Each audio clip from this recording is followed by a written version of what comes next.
As we move into 2020, which is a whole new decade, right? It is time that once and for all we fix this homeless problem we got here in California, because we can't go through another decade of this with them behaving like that on the sidewalks, right? And I thought, now wait a second,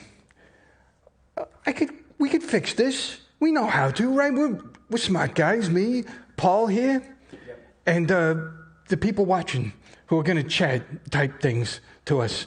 Because listen, if we fix this homeless problem, I'm telling you, the people, movie and TV people in California will give us anything we want. We will be so famous.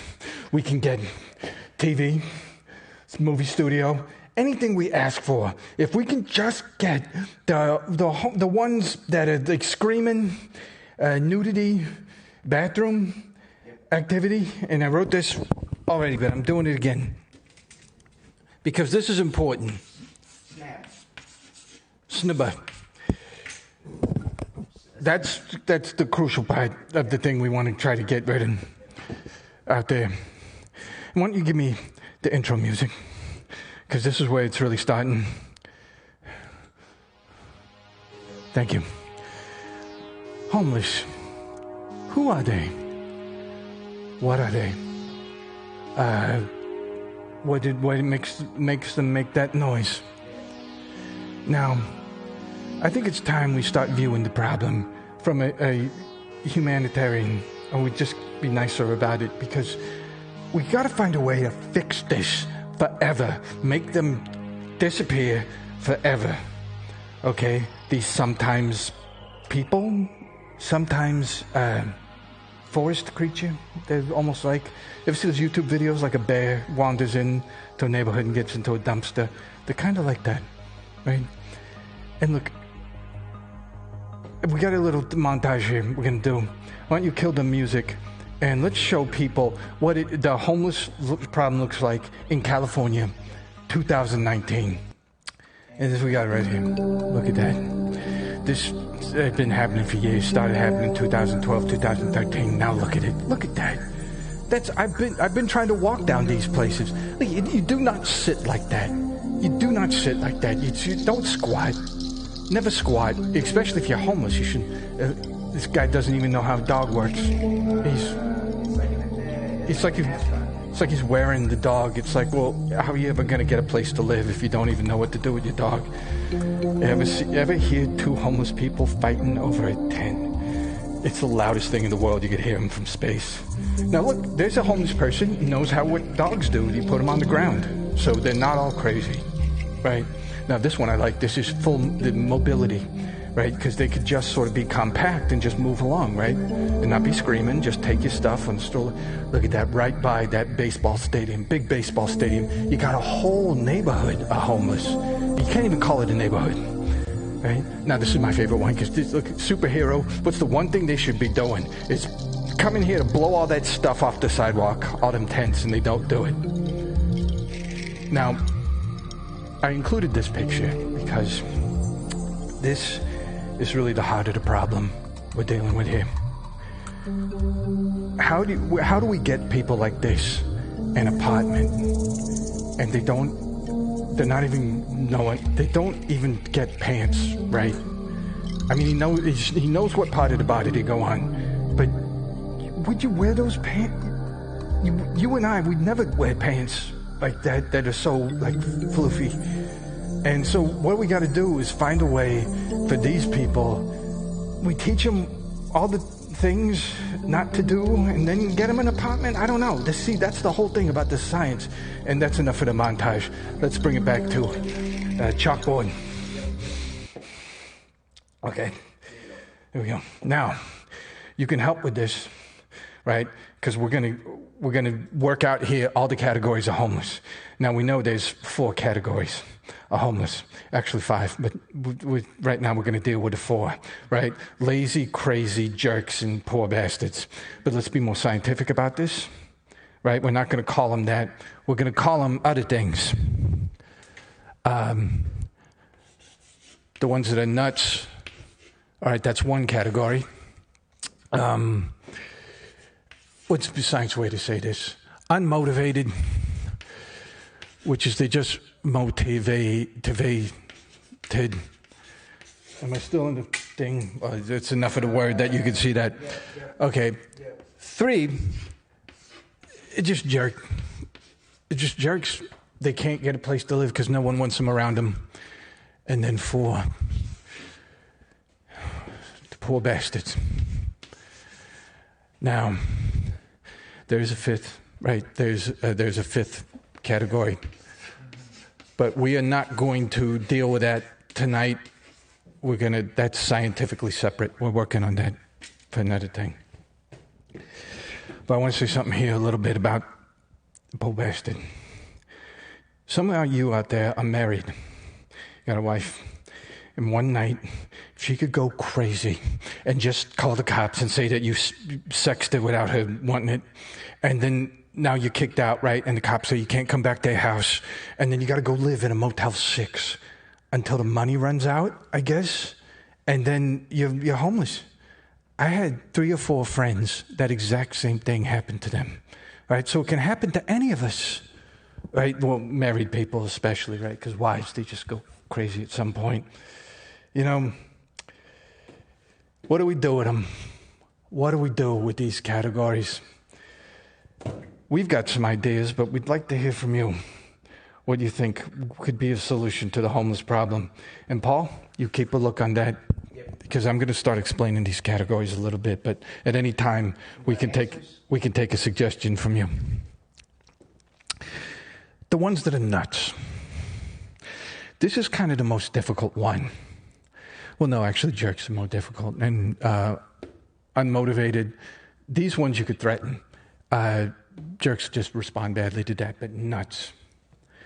What do you do with the nuts? You say, well, we put them in an asylum where all the nuts should be together.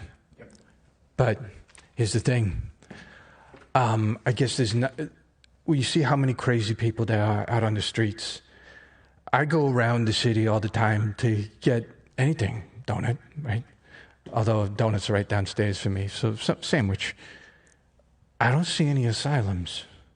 Where are all the insane asylums? They're not building any new ones, right? So we have to build new ones, I guess? Or we could just use what would be a good thing for an insane asylum. That's another thing to think about, what we could use for it. So that's the problem. It's like we could get them out of sight. But they're just going to keep screaming. They got to be in a place where there's insulation in the walls, so none of the sound leaks out. They're telling me to send them farther, send them to space. To space. Okay. Now that's thinking, and we're gonna hold on to that, because I think what we're gonna do is we're gonna work that in here, right? Nuts. Now we send them out into space, the nuts ones. Then I guess we don't hear them, right? Because you remember the movie poster for Alien. It said in space, no one can hear you scream. That's right. In space, no one can hear you gibber and do the stuff where you're screaming about lizard people either. But, that's going to be an expense. They're firing satellites up all the time, but you get return on that. This is just quality of living to get them out into space. But once they're out there, do we just give them food and we don't escort them? That makes sense in a way, because then whoever's the most least crazy one gets most of the food. Okay.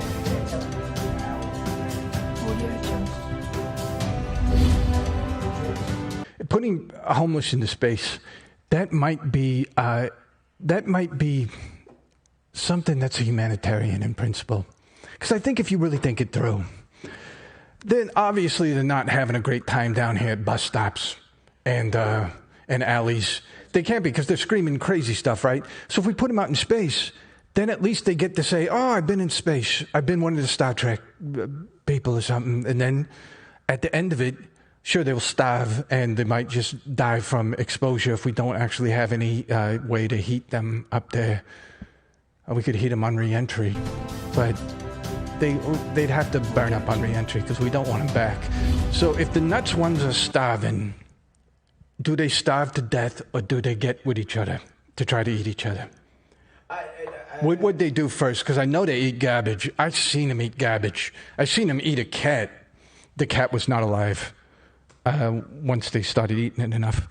So the thing about the nuts is, would they start eating each other? Because that would solve the problem, but then we'd have the ones at the very top of that food chain, insane, cannibal, homeless.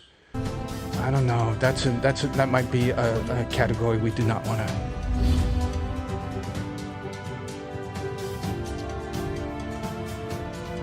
Now we're getting practical, because a large pit is something that you can dig with very minimal equipment, right? Because when you think about it, when you're building something, they're always digging a big pit first, right? And by digging a big pit, that's barely anything. Then all the cost comes from like building the building. But digging a big pit, well, you could do that. You get me and my friend here, and a few of you, we could dig a big pit.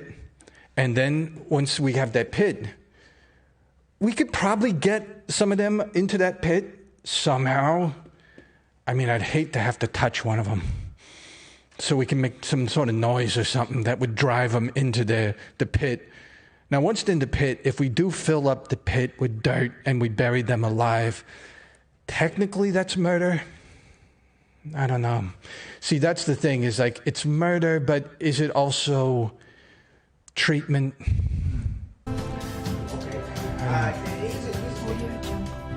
I think we found out in history, for a lot of things, that it's what you motivate people with, and then they'll work. Have you ever been to a water park and it's getting 2-3 p.m. and the concrete, when you're going from one water park ride to another water park ride and you didn't bring the push-alongs, you're walking on that with bare feet? After 10, 15 seconds of that, you would tear off your own arm to get your feet not burning. Now, that's just hot concrete, which gets natural from the sun. We could heat a surface and say, you know what, you're going to be on that surface until you do the work we got for you, which could be digging a pit for these people, see? That's science, cause and effect. Thick house. How you doing, Steve? Trapdoor floor. Into. Damn it. See, trapdoor floors and ground that's trapped floor. That is not only classic, right? And we've seen it work. We've seen it work for even the people going after Rambo. They fall into the pit. Yep. And Indy. Oh, Indiana Jones, he did it a couple times, I think. So people who are otherwise kind of okay, right? Like Rambo, people chasing Rambo and Indiana Jones, they will fall for that. They see, oh, that's just leaves. Oh, that's just this, right? And then walking and they fall through it. Now, we could do individual ones for the nuts ones. We could do ones that are just big pits where we're just sort of like the way they got all the bison to go off the cliff, like those American Indians when they would want to massacre a bunch of bison all at once to take just their tongues. I know it's weird. Read your history, right? But it's so weird. Just the bison tongue, I swear. They would get all the bison going crazy and they'd chase them all off a cliff. And it's interesting about that. The first bison are dead, next bison are dead.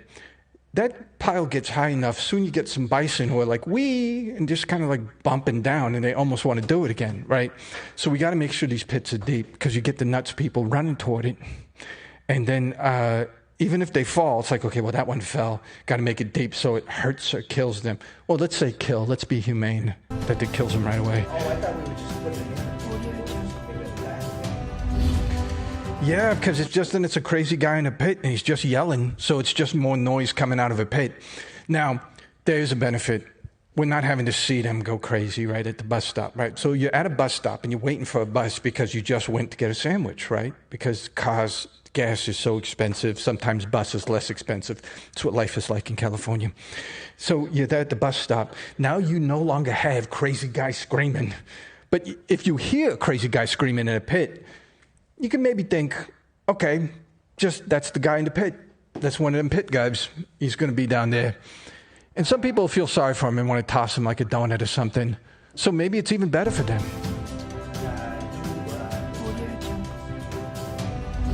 See, that's the problem is because I think zombies are also nuts in a way. Now think about it. Technically, what is a zombie? I know it's an animated dead person, but that doesn't even matter. It's a homeless. It's not only it's a homeless in a graveyard. See, these coats, they don't come free. Actually, this one did. But I'm giving it back, don't worry. You got that from the thrift. Oh, yeah. The one I got from the thrift I actually used to clean up something, and I couldn't get it white again, so I actually borrowed this one from...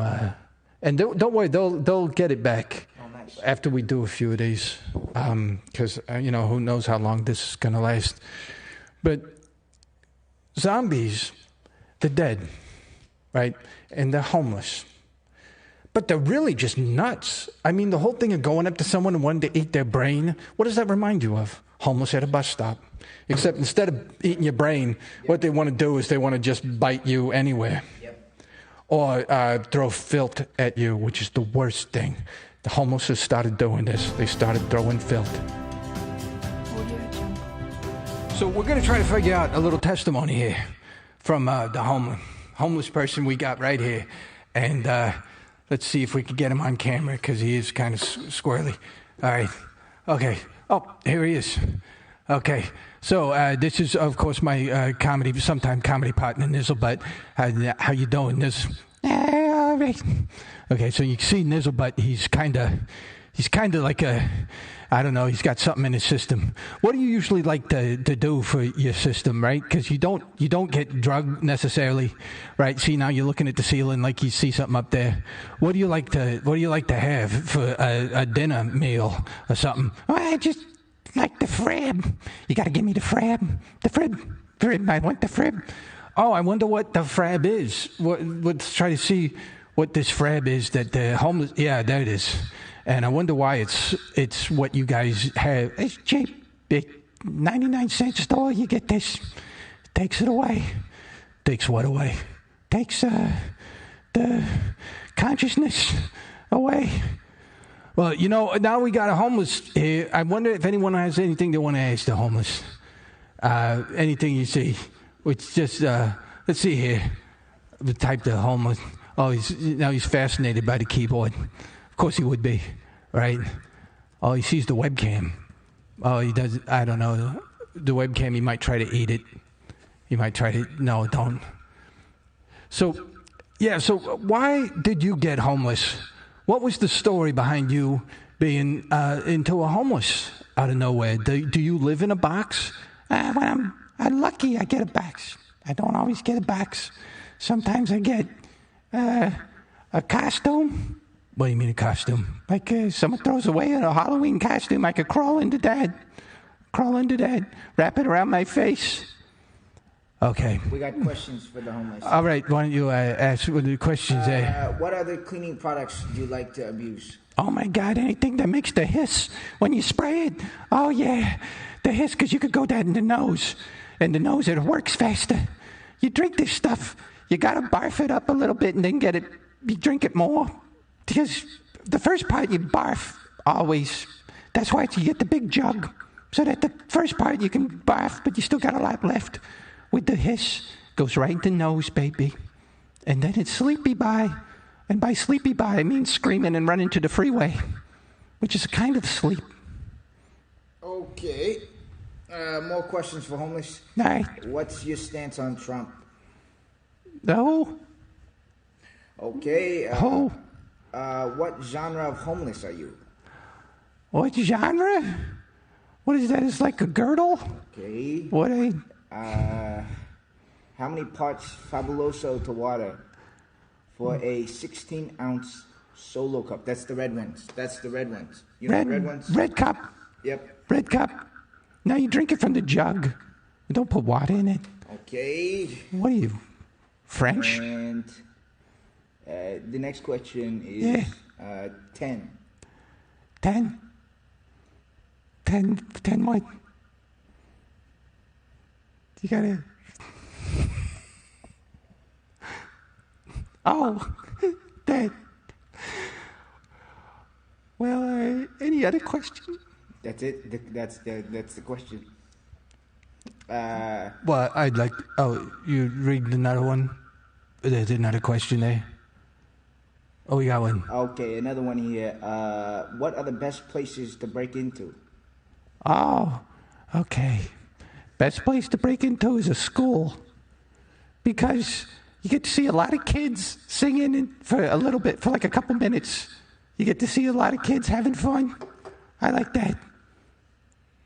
Okay. What's the conversion rate of USD to homeless bucks? Homeless bucks. Oh my God, that's how I can get the frib, more frib. This is a homeless buck. I can use anything for a homeless buck. You use a napkin. Say, hey, we want a homeless buck. Give me frib. Give me the frib. I need the fribbed and frib. All right, well, thank you, homeless person. It was great for you to help us out with this. And we'll see you next time, I think. Wait, hold on. Wait. Hey, I got one more question. Just one last question. There? What's the best way to take down a cop that's harassing you? You bite them right on the junk. You just go, oh, look, I dropped something. Oh, and look, my face is going right into your junk. Now I'm biting. And for sure I get a solo room at the place. I get to totally get my own room. Once you bite in junk, you get like oh my God, you get like that's like the Monte Carlo. Okay, see you folks, bye. Okay, you know what? Maybe we're not going to kill the homeless. If we can make this deal with them. Here's the deal we're going to make. You pretend you're in a house. Wherever you are, I don't care. You're out at the bus stop and whatnot. Now, the nuts, we're going to still have to maybe do the pit. But jerk, unmotivated, pretend you're in a house. Pretend there are walls between us and you can't see me. Then you could live anywhere. You know, I've thought about the tent cities very carefully. And what I've come up with is an almost tolerance for the tent city. I want to tell you what. It could be that we in the poor bastard category, we get homeless, and then what are we going to do?